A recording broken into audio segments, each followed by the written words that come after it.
Good morning. The first matter before the court is State of Maine versus Trevor Desrosiers. This is Penobscot 23-429. We are being streamed live on the web, and I would ask counsel to identify yourselves by saying your names for the record, together with the party you represent, starting with the appellant.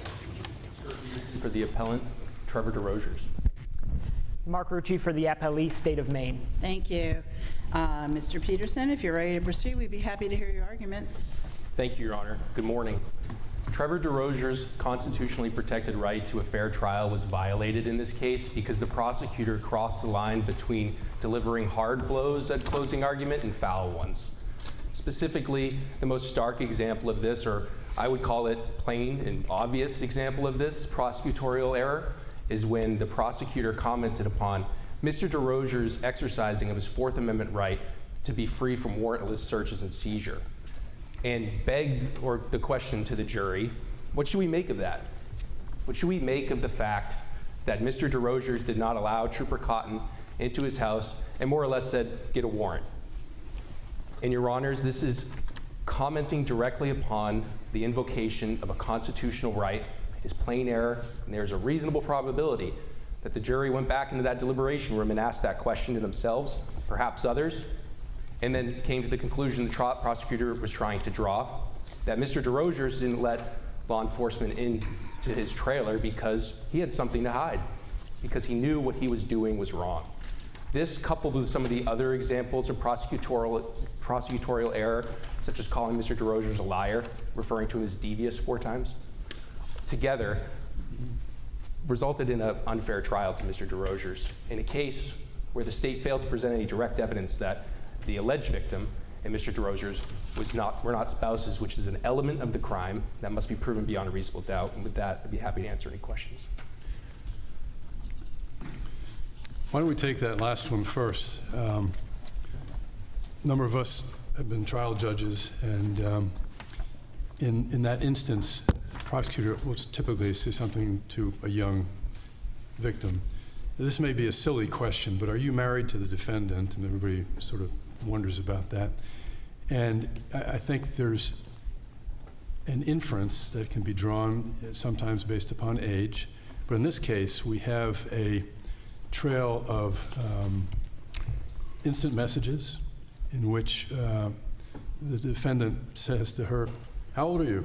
15. "Oh my gosh, that's hard, and your parents are going to shoot me." A lot of things are totally inconsistent with being married, plus the fact it was, a 4-week relationship. Why can't the jury simply look at those facts, which are strongly indicative of no marital relationship, and rely upon that without the victim having to say, "No, we're not married"? Well, Your Honor, I agree. It's an easy question to ask that presents direct evidence, and it could have been asked in this case, but it wasn't.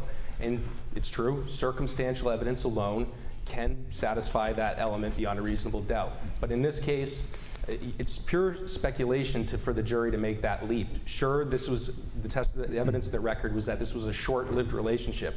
And I take your point, Your Honor.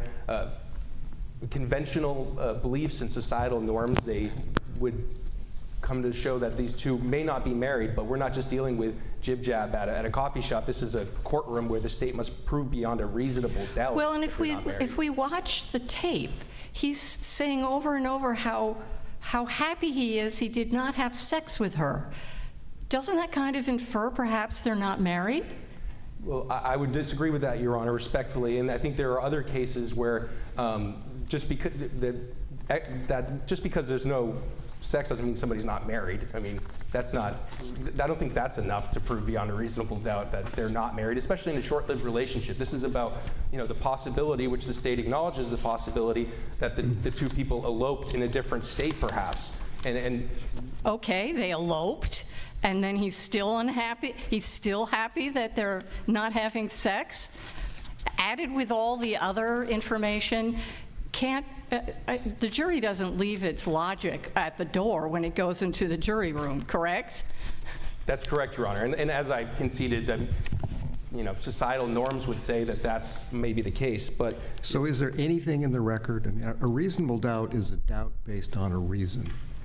Now, there was no direct testimony, but what's the what would be what would the reasonable doubt in the jury's mind be based on here? That there was never testified that they were not married, and it's not the But defendant's burden. given this record, which the jury has to deal with, what's the basis for a reasonable doubt? Your Honor, there were conversations in those messages where they talked about marriage and its prospect of wanting to be married. And I agree that can be interpreted various different ways. Well, doesn't What- that exactly lead to the conclusion that they weren't married?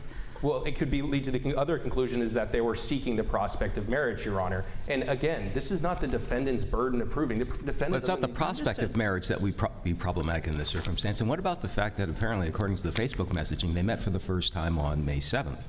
And at least the record suggests that they first had sex either on May 7th or early on the morning of May 8th. There would have been a time to get a marriage license. Your Honor, I'm not sure that the record reflects that the first time they had sex was May 7th. There's not the evidence about when those encounters before May 21st happened. There's no specific time that this actually happened. So I'm not sure I agree with that, Your Honor. But it was certainly within a very short period of time after they are first meeting each other online. I agree, Your Honor. And that's on May 7th, and then it all culminates May 21st. So we really only have 2 weeks in there. Yes, Your Honor. And Your Honor, that again, as the state concedes, that this could have happened. There's a possibility to happen, and it's not the defendant's burden to show that it did happen. It's I don't want to take all our time on this because you've got some other points that we thank really you. need to get to. I'll wrap up maybe with this. Are you advocating for a rule of law that says if the state doesn't ask that question, that ipso facto destroys the case? I'm not, Your Honor. This is a on-the-record type case. I agree that circumstantial evidence alone can prove it, but I don't believe on this record that that's made sense. So let's talk about vouching. Obviously, it would be structural error for the district attorney to say, in my opinion, this guy's a no-good liar and you should make the same decision.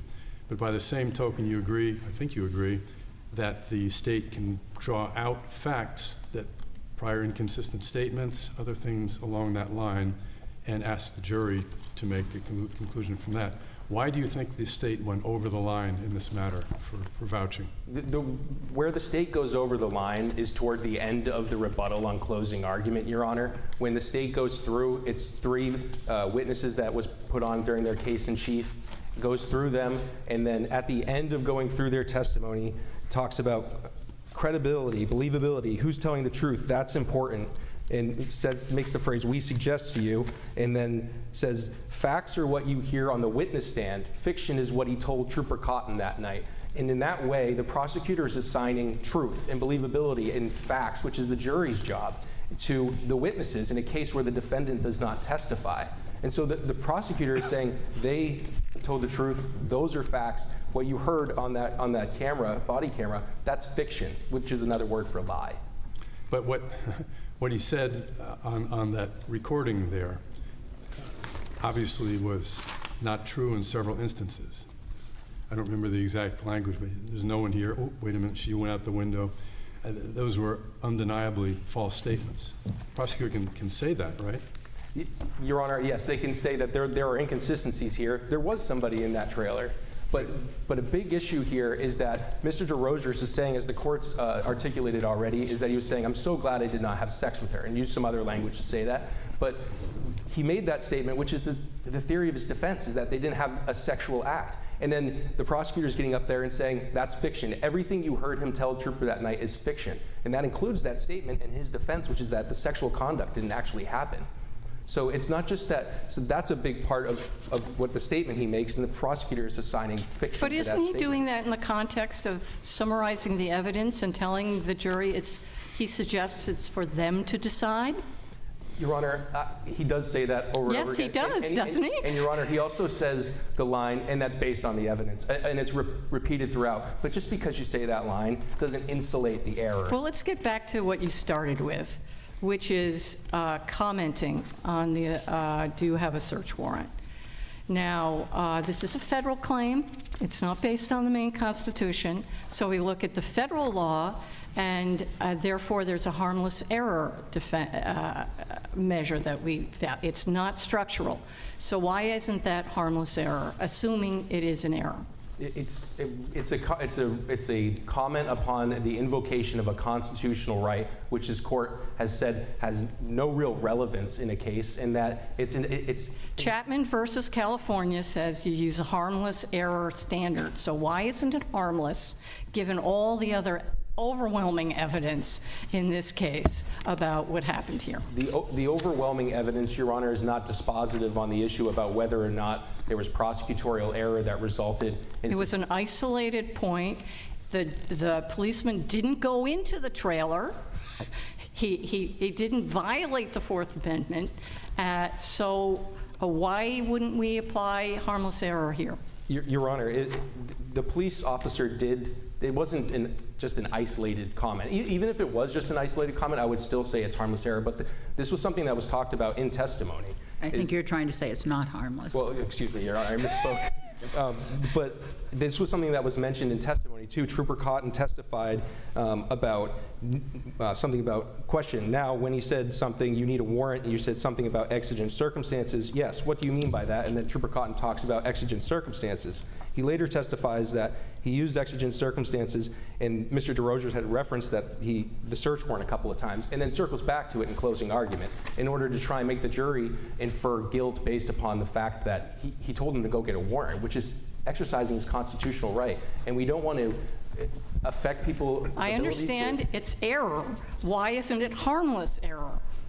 Your Honor, it's not. It's because I think State v. Glover is a case that talks about this issue, albeit in a different context. That was plain error as an evidentiary matter, as an correct? Evidentiary issue, yes, Your Honor. But I think some of the reasoning. It was not isolated in Glover. It was throughout talking about the DNA samples, right? So it is a different context. But I think the reasoning and the rationale in the law court's holding in that case, it still is relevant.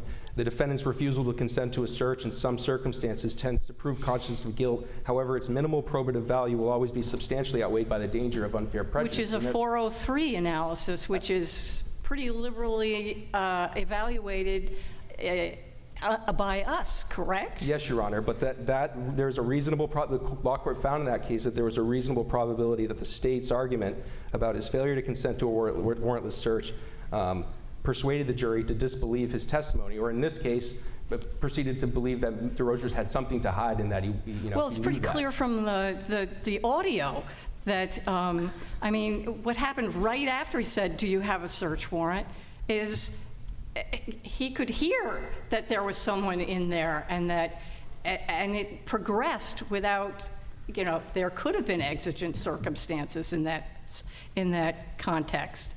So isn't this a little different than the situation in Glover? May I answer, Your Honor?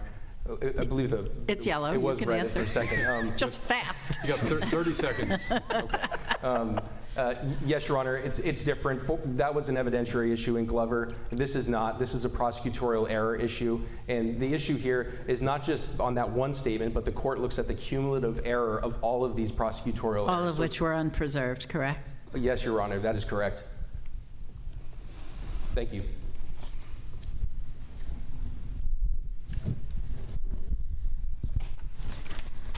Mr. Rucci?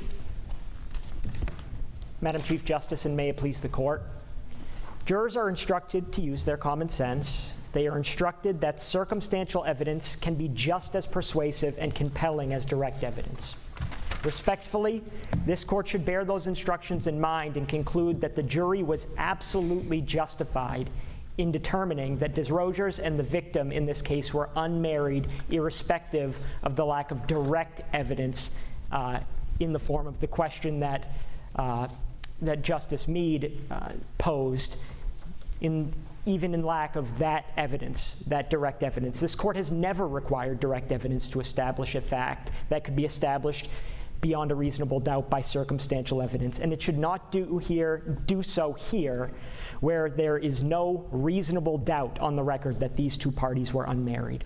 Further, none of the prosecutor's remarks during closing or rebuttal, either taken in isolation or in toto, rise to the level of obvious error affecting substantial rights. The prosecutor's comments were forceful, but were related to the evidence in this case. When he said the defendant was a liar in that moment, it was based upon video evidence where his deception was discovered in real time. When he said that the statute at issue was designed to protect younger people, he was correct based upon the legislative history and based again upon common sense. When he said the victim had no motive to lie and entreated the jury to find that she had no motive to lie, it was responsive to the defendant's closing argument, putting motive in issue.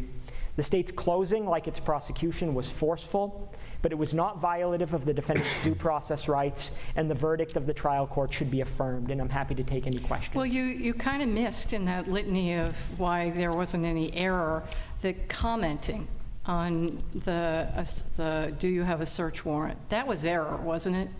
I would, so I'm prepared to concede that that comment should not have been made, yes, that was error. Your Honor, two things. And maybe the first doesn't really bear on this court's analysis, but unlike in Glover, there's a real question as to whether this officer actually needed a warrant on the basis of the exigency that was, I would submit clear on the record. So that's one thing. The other thing is this court can pretty easily conclude, from my perspective, that that error, whatever it was harmless in context. This was one passing comment where the officer of the court, where District Attorney Almy said, "What's the implication of that?" It was never again referenced anywhere else. Let me stop you right there. Sure. What is the implication that is drawn from the fact that a person exercises a constitutional right? What do we draw from that? Well, Your Honor, the implication, I think, in most contexts would be, I'd admit, as Attorney Peterson said, would be that he's hiding something. Here, the jury doesn't need to imply anything, because within a minute of... But if that's the implication, i.e. that if you exercise a constitutional right, and commenting implies that, or that implies that you're guilty or that you're hiding something, isn't that exactly why it's critical that there not be a comment? You have that right. I do believe that in some instances the defendant has that right. I'm not necessarily willing to concede here that he had the right to demand a warrant on the facts before the jury, but I also would suggest and would assert to this court that but if the jury, sorry. I'm sorry for interrupting, but I just want to stop you at that point.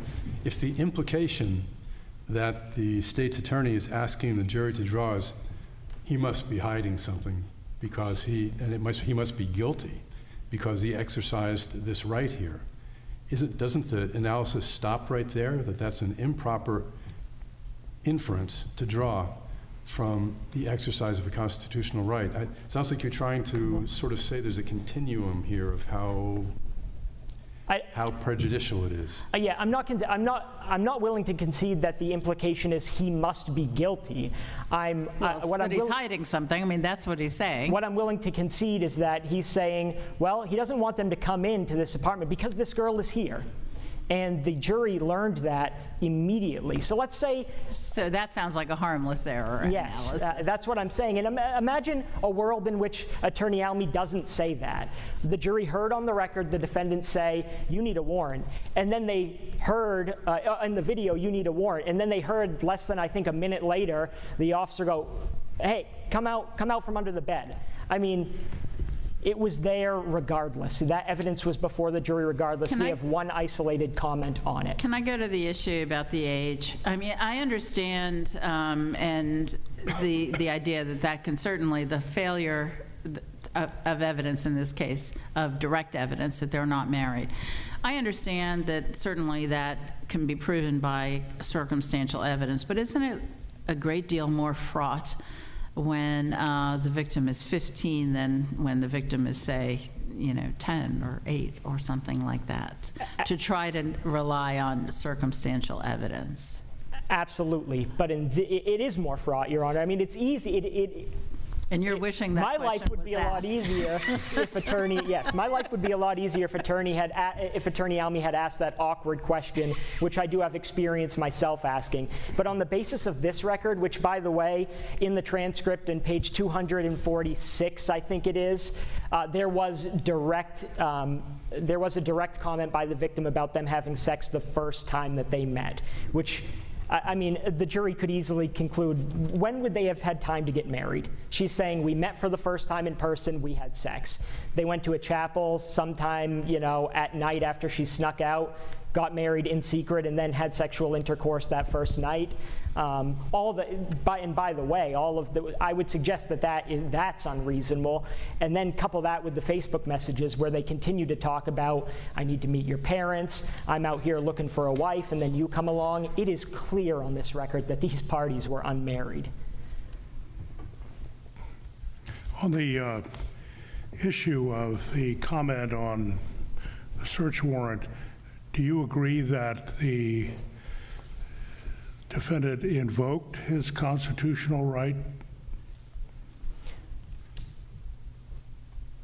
Based on my memory of the record, yes. The question is whether that invocation itself was, not lawful or unlawful, but whether he actually had the right to require. Why, if someone invokes their right, why does it matter whether, as a matter of law, they did or didn't have the right? I'm not sure I follow. Well, I think in the Miranda context, it would matter if someone said, I'm invoking. People say it all the time where they said he didn't read me my rights, and sometimes that's required, and sometimes it's not required. So That's not the invocation. The invocation is, I'm not going to answer questions in the Miranda context. Right? Sure, yeah. I'm going to remain silent, and you certainly can't comment on a choice to remain silent. Absolutely not. That's Lovejoy.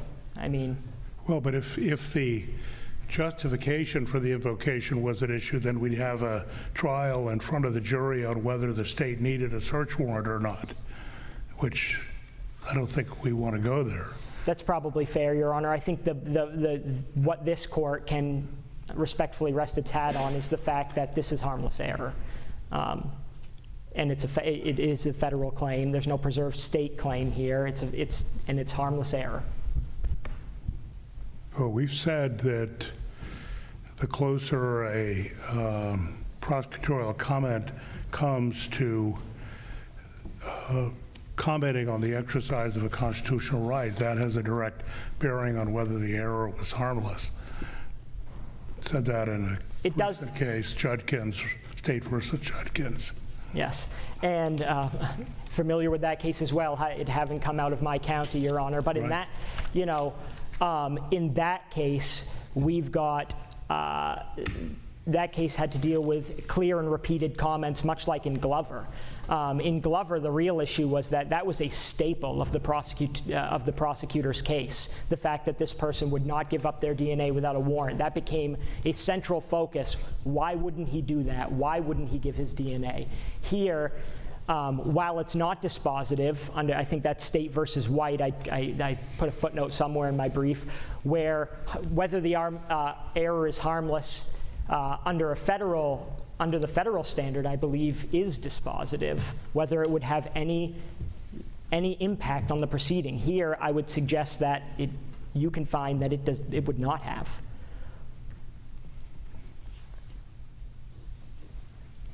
There don't seem to be additional questions. Thank you. Thank you. Mr. Peterson, I think you Thank you, Your Honor. reserve 2 minutes. Thank you. We don't piecemeal prosecutorial error when we're looking at cumulative error. We don't just, this is not just an isolated incident where there's a reference upon the invocation of a Fourth Amendment right. I'd ask the court to look at the context of what happens before this statement is made, beginning at transcript 413, where this is where the prosecutor comments upon the character of Desrosiers. He says, we don't just identify who he is, we identify the type of person he is. Proceeds to call him devious 4 times, proceeds to call him a liar. Well, there's a tape that shows that he's consistently saying things that instantly turn out not to be true. So is it a big stretch to say that the evidence suggests that he's being devious? Your Honor, well, prosecutors aren't, there's case law that says the prosecutors aren't supposed to be commenting on the character of a defendant or calling them a liar. And I think that's what the prosecutor was doing here, was we called Mr. Desrosiers a liar and then proceeded to say, and in addition to being a liar, he had something to hide. He knew what he was doing is wrong, and so And based on that tape, is there really much room for the jury to conclude otherwise in any event? Your Honor, there's that.